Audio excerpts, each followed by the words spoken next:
Jeremiah chapter 20. In this chapter, we see that Jeremiah is not a superhero who can be imitated. There is a mixture of faithlessness and faithfulness in him. We see the best and the worst of Jeremiah here. His feeling wavered between waves of encouragement and waves of depression. There are many things we can learn from him, like 1. Willing to be smitten for preaching God's truth, verses 1 to 6. 2. Pleading with the people and calling them for repentance, verses 7-8. 3. Offering thanks and praise to God, verses 9 to 13. We also see his weakness as a man, verses 14 to 18. 1. He casts doubt in the goodness of God. 2. Words of curse come from the same mouth which pronounce blessing. 3. He laments over his calamities.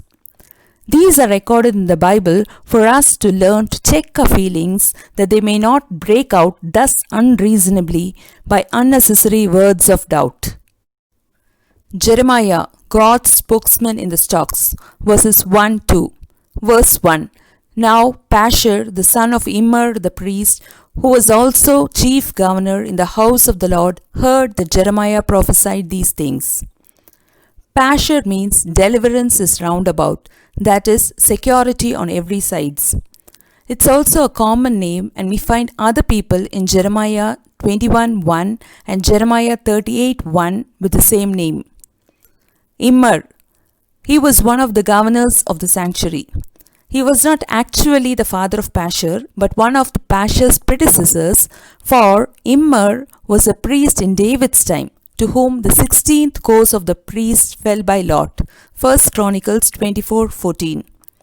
Pashur, the son of Immer, was also a chief governor in the house of the Lord. He was in charge of the temple police, who was to maintain peace and order.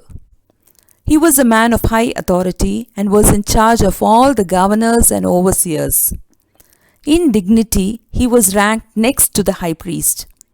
In this capacity, he had the power to arrest and put to prison the false prophets and those who caused any disturbance in the temple. Pashur had heard of Jeremiah prophesy in chapter 19, where Jeremiah had said that irrespective of how important in the community a person was, the judgment from God would be the same. Pashur either heard Jeremiah say this directly in the court of the temple, which was within his charge and jurisdiction, or got word of it from the ancients of the priests who had met with him. Verse 2. Then Pashur smote Jeremiah the prophet and put him in the stocks that were in the high gate of Benjamin, which was by the house of the Lord. Jeremiah is called here Jeremiah the prophet. Jeremiah is nowhere so called in the first 19 chapters. In this chapter, he thus characterizes himself because Pashur's conduct was a violation of the respect due the prophetic office. Then Pashur smote Jeremiah the prophet, 1. Either with his fist or with a rod while he was prophesying, to stop his mouth, to show his resentment and influence for the people not to believe him. 2.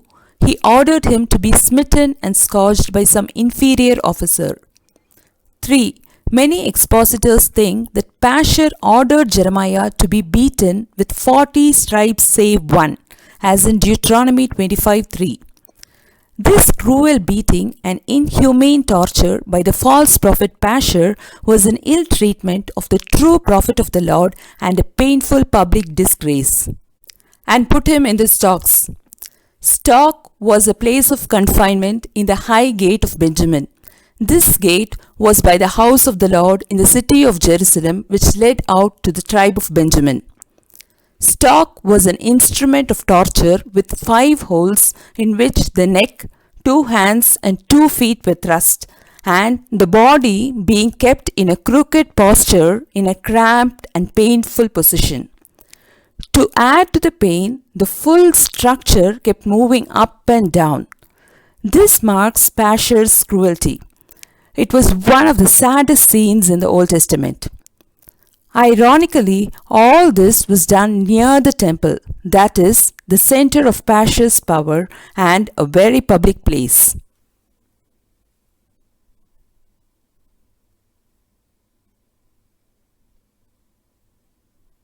Jeremiah's message to Pashur upon his release, verses 3 to 6.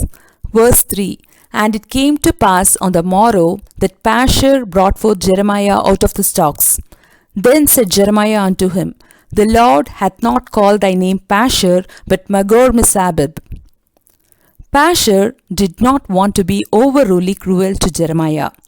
Out of kind and humanitarian act, Jeremiah was released.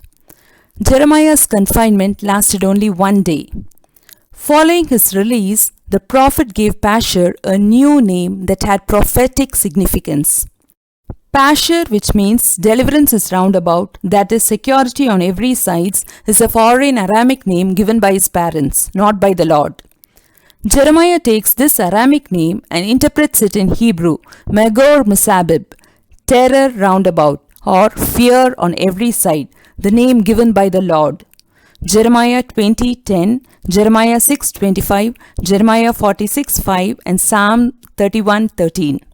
It means that the Chaldeans would make him a Magor-Missabib. This was the name God had given him because in the course of his providence he shall be placed in circumstances signified by it. This was a bold thing for Jeremiah to say to a person who had authority to put him in stocks. Verse 4 says that Pashur would be the center from whom terrors radiate. His conscience would be filled with terror at the judgments of God coming upon him for his sins. This inward terror would act through him on his friends also. Pashur, who terrorized Jeremiah for the message he proclaimed, will be a spectacle of horror to himself and to all. God lets him live miserably that he may be a monument of divine justice. Babylon. This was Jeremiah's first direct identification of the conqueror who would come from the north. Jeremiah 1:13, and from a far country. Jeremiah 4:16. Jeremiah boldly and plainly told Pashur that in addition to his misery, his eyes should see his whole country ruined, some being slain by the sword of the king of Babylon, and others by him carried into captivity. In verse 5, there are 4 metaphors used to denote the plunder and the complete conquest by the Babylonians. 1. The strength of the city would be taken. Strength is taken metaphorically for riches or wealth. 2. This second clause is still more grievous. What they have acquired with great labor will be given to plunder. That is, the fruit of their lifelong labor will go in vain. 3. All their jewels, the rich furniture of their houses, and whatsoever was laid up in their treasure as rare, precious, and valuable will be carried away. 4. The treasures of the kings of Judah will I hand over to the enemies. These are the treasures which the kings in their successive reigns had been accumulating in store for years together. Also prophesied by Isaiah in Isaiah 39:6. The Babylonians will make a prey of them, seize them as their property, and carry them away with them. Verse 6 says that Pashur was a false prophet who prophesied lies. Jeremiah here exposes his vanity. It was because Pashur's false prophecies of peace and security were contradicted by the warnings of Jeremiah that Pashur threw Jeremiah in the stocks. Now, Jeremiah declares that Pashur himself would be a proof that his prophecies were false when he himself will be publicly sent to Babylon and died and buried there, that all might know that God's judgment ought to have been dreaded. Pashur's position as priest and chief governor would not help him. Pashur's friends had hearkened to his lies, so they are threatened with the same punishment as him. Jeremiah speaks to God of his own faithfulness. Verses 7-8. Verse 7. O Lord, thou hast deceived me, and I was deceived. Thou art stronger than I, and hast prevailed. I am in derision daily. Every one mocketh me. These words were probably spoken when Pashur smote him and put him in the stocks. Stuck in the stocks, Jeremiah was an object of mockery and derision. They mocked at Jeremiah's message of the coming judgment on them. They waited for his stumbling, hoping that his death would invalidate God's message. The consequence of Jeremiah's mockery and imprisonment made him accuse God. God had promised Jeremiah protection. Now he is delivered into the hands of his enemies. So Jeremiah complains that God has deceived and overpowered him in calling him and subjecting him to such intense suffering and persecution. Jeremiah could not withstand the divine call since it was contrary to his expectation. He neither had a better reception nor success in his prophecy. He had not desired it or pursued it, yet God prevailed upon him and took him to this prophetic work. Verse 8. For since I spake, I cried out, I cried violence and spoil, because the word of the Lord was made a reproach unto me and a derision daily. Jeremiah felt that he was always shouting messages of impending danger, calling out violence and spoil all the time, and these announcements had resulted in people criticizing and mocking him constantly. Because Jeremiah's words remained unfulfilled for so long, people just ridiculed him whenever he spoke about the future. Violence and spoil were not the messages Jeremiah chose to tell. He did not want to bring a great gloom and doom in the message he brought. But God put the words in Jeremiah's mouth, and Jeremiah had to speak them. They all hated and mocked him because of the word of the Lord that he brought. Jeremiah resolves to stop his prophetic work. Verses 9-10. Before God, Jeremiah stood crushed by the thought that he had labored in vain and spent his strength for nothing. The sense of hopeless work weighed on the prophet's soul. Verse 9. Then I said, I will not make mention of him, nor speak any more in his name. Not that he publicly said this before his enemies or privately to his friends, but he said it in his heart. Since no credit was given to him, and God was dishonored, he resolved within himself to prophesy no more concerning the calamities which God was about to bring on Judah and Jerusalem. So he concluded that it was better to be silent and not mention the name of God and say nothing of any message he had from God, since it was to no purpose. Verse 9 further says, But his word was in mine heart as a burning fire shut up in my bones, and I was weary with forbearing, and I could not stay. Under the stress and strain of his sufferings, Jeremiah attempted to find release from suffering in silence. But it was impossible, for such silence became more intolerable than suffering. God's words burnt like fire within and could not be restrained. To preach the word of God at times brings suffering, but to refrain brings far more terrible suffering. Paul understood this when he expressed the same urgency. Woe is unto me if I preach not the gospel. 1 Corinthians 9:16. Jeremiah felt ashamed of his own weakness that he did not confide in the promise and strength of God. God's word was in him as a strongly raging fire that he cannot help resuming his work. He was obliged to deliver whatever message God was pleased to tell through him. He was compelled to prophesy. He had to do what God called him to do. Verse 10. For I heard the defaming of many, fear on every side. Report, say they, and we will report it. Jeremiah was not only inwardly pressed out of fear, but outwardly provoked by the report and accusations of his enemies. Jeremiah hears his enemies defaming him by saying, fear on every side, Magor Missabib, the name which Jeremiah gave to Pashur. Now, the enemy is giving fear on every side to Jeremiah. They sarcastically used Magor Missabib as a nickname for Jeremiah. In other words, they took Jeremiah's rebuke of Pashur and used it against him.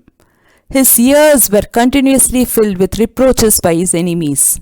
All my familiars watched for my halting. Not only strangers, but his trusted friends, from whom Jeremiah expected the greatest kindness from, also watched for opportunities to discredit him for his words, prevail against him, and take revenge on him. Jeremiah's confidence in God, verses 11-12. Verse 11. But the Lord is with me as a mighty, terrible one. Therefore my persecutors shall stumble, and they shall not prevail. They shall be greatly ashamed, for they shall not prosper. Their everlasting confusion shall never be forgotten. The appearance of this remarkable expression of faith and trust in the Lord beautifully expresses the attitude with which Jeremiah came through the terrible sorrows depicted in this chapter. Here, the prophet sets up God's aid against all the plottings formed against him. The Lord is with me as a mighty, terrible one. The word terrible was used with special significance. The prophet looks back to the promise the Lord had made him. The Lord had promised to redeem the prophet out of the hand of the terrible. Jeremiah 15:21. The mighty God, the terrible one, would now show that he was more terrible than the terrible foes. Their everlasting confusion shall never be forgotten. The reproach of Jeremiah's persecutors would not be like his for a short time, but it would be a lasting, perpetual reproach that shall never be forgotten by the generations yet to come. In verse 12, we see that Jeremiah was content to leave the matter to God. He was confident that the judge of all the earth, who tries the faith, integrity, and patience of the righteous and searches the hearts and reins, would deal Jeremiah's case right. Jeremiah does not seek vengeance himself. He desires it of the Lord. He knew that vengeance belonged to the Lord, and therefore left it with him and prayed for it from him. Praising the mighty God, verse 13. Sing unto the Lord, praise ye the Lord, for he hath delivered the soul of the poor from the hand of the evildoers. So full was he of the comfort of the divine presence, the divine protection he was under, and the divine promise he depended upon, that he stirred up himself and others to give God the glory. The prophet's heart overflowed with praise. He received the sweet strength from the true fellowship with God. The prophet here rises higher from prayer, verse 11-12, to praise. The clouds of darkness and doubt which enveloped his mind are dispersed, and his complaints silenced and turned into thanksgivings. It was his faith in the word and promise of God that made this happy change in his mind, which scattered the gloom which surrounded him and turned his sorrow into joy. He also summons others and encourages them to sing praises to God. It wasn't as if Jeremiah's pain or problems were over, yet still he was confident in the victory and deliverance of the Lord. Grief and depression again, verses 14-18. What a sudden change of note by the prophet who just found strength in the Lord. The prophet fell into sinful despair, and he questioned the wisdom and purpose of God, for which he should have been thankful. 5 continuous verses of cursing. The prophet was inconsistent with himself. From faith and triumph, joy and thanksgiving, he immediately passes into curses and angry denouncements. Out of the same mouth proceedeth blessing and cursing. My brethren, saith James, these things ought not so to be. James 3:10. But here human weakness prevailed, and this part of the chapter hath much of a man in it. This sudden change of the prophet's style show us that though Jeremiah was a great man, yet he was but a man, encompassed with infirmities and subject to passions like other men. We find Job in the like passion, Job 3:3.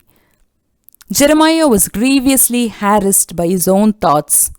This shows that our reliance upon God has to be constant. Verse 14. Cursed be the day wherein I was born. Let not the day wherein my mother bare me be blessed.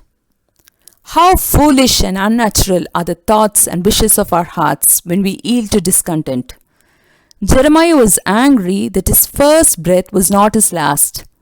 Jeremiah regretted the day he was born. He meant that his birth occurred on the day that God had cursed, and that accounted for his misfortune. Some of the Jewish rabbis say that Jeremiah cursed the day of his birth because his birthday was on the 10th day of the 5th Jewish month Ab in the Jewish calendar, the day on which the temple was burnt. Jeremiah 52:12.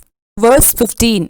Cursed be the man who brought tidings to my father, saying, A man-child is born unto thee, making him very glad. Normally, the birth of a male child was the best news a man can receive, since the birth of a boy usually guaranteed support for the family and the perpetuation of the family line. Cursed be the man who brought tidings to my father. The Septuagint, which is the Greek translation of the Old Testament from the original Hebrew language, used the same words tidings that the angel said when he brought good tidings at the birth of Jesus Christ. Luke 2:10.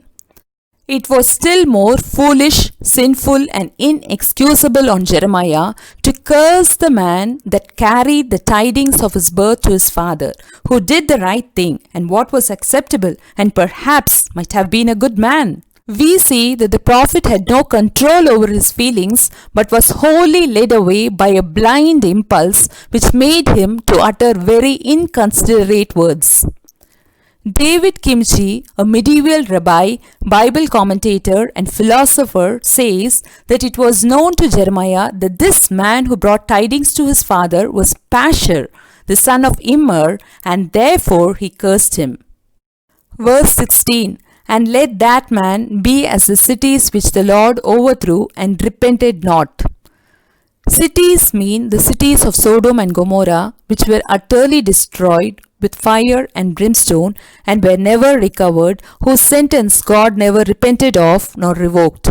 Genesis 19:25. It was very severe and ungrateful to wish for so sore a destruction upon an innocent person who brought good tidings. And let him hear the cry in the morning and the shouting at noontide. Cry describes the wail of lamentation, and the shouting, the shout of the invading army having broken in victoriously and seizing the plunder. Jeremiah felt himself similar to that messenger in that he thought he was bringing good tidings of escape through divine deliverance to the nation, but it turned out to be bad news of distress and battle cries. In verse 17, Jeremiah wishes that the messenger of his birth had been his murderer, or that he had died in his mother's womb. He wished that his mother's womb had been his grave, where he should have been at ease and safety. This was wishing a perpetual, painful, and intolerable evil to his own mother, from whose womb Jeremiah was anointed from to do God's work. Jeremiah 1:5. Jeremiah despised this goodness of God's creation, and he counted it not as an evidence of God's inestimable favor. How great was his ingratitude! Verse 18. Wherefore came I out of the womb, to see labor and sorrow, that my days shall be consumed with shame?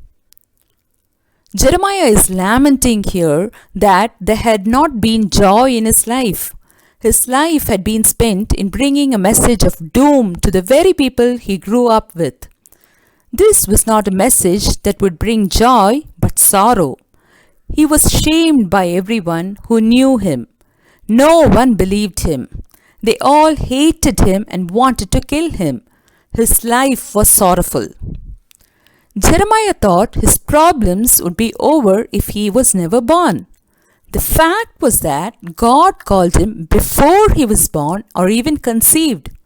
Before I formed you in the womb, I knew you. Before you were born, I sanctified you. I ordained you a prophet to the nations. Jeremiah 1:5. Jeremiah could trace his troubles back till his mother's womb, but he did not go back far enough. God could trace his promises back before the womb. Jeremiah chapter 20, questions and answers.